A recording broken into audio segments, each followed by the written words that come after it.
Eto, mainit na balita. Gilas Filipina-American player Vanessa De Jesus hindi pinalad na makapasok sa WNBA.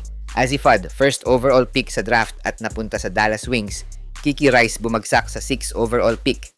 Sayang lang at hindi nakapasok ang kababayan natin na si Vanessa. Pero bounce back sa next chapter ng career kabayan. Hi guys! Kung naghahanap ka ng legit Gilas jerseys, marami tayong partner stores ang nagbebenta niyan. All you have to do is i-click lang yung link sa gilid ng mga video at magpa-pop na yung mga stores sa gilid.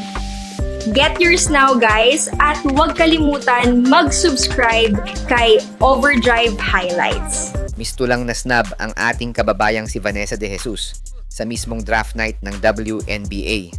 Nabigo nga si Vanessa na mapa-impress ang mga teams sa draft night matapos tuluyang mag-conclude ang draft night sa round 3 nang walang Vanessa De Jesus na lumitaw kanina. Marami tuluyang nagsasabi na hindi pa talaga oras ng mga pure Pinoy sa mga liga sa US dahil hanggang sa ngayon wala pa ni isang pure Pinoy na nakapaglaro sa mga biggest league sa US. May mga issue pa nga na lumilitaw na ayaw talaga ng mga liga na yan sa Pinoy. At sinasabi pa ng iba na racist nga daw masyado ang mga Amerikano pagdating sa sports.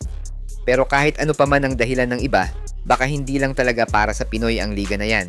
At kailangan na lang nating mag-focus sa ibang liga like Europe at mga Asian leagues gaya ng KBL at B-League.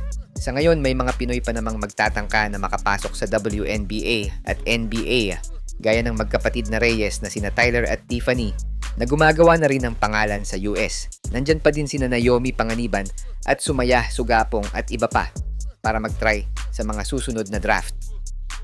Samantala, sa draft night, nakuha ni Azifad ang first overall pick from University of Connecticut at mapunta sa Dallas Wings. Samantalang napunta si Olivia Miles ng Texas Christian University sa second overall pick matapos kunin ng Minnesota Lynx. Kinuha naman ng Seattle Storm si Awa Pham Thiam ng Spain sa third overall pick, samantalang nalaglag naman sa 6th place si Kiki Rice. Magiging undrafted naman si Vanessa pero may mga chance pa naman siya makapasok sa WNBA if may gustong kumuhang team sa kanya sa future. Sa mga gusto pala manood ng laban ng Gilas sa FIBA World Cup qualifiers nang walang delay at free for life, magbibigay po kami ng free live streaming link. All you have to do is i-like lang po ang aming Facebook at YouTube channel para mabigyan po kayo ng unlimited access sa mga sports games sa buong mundo.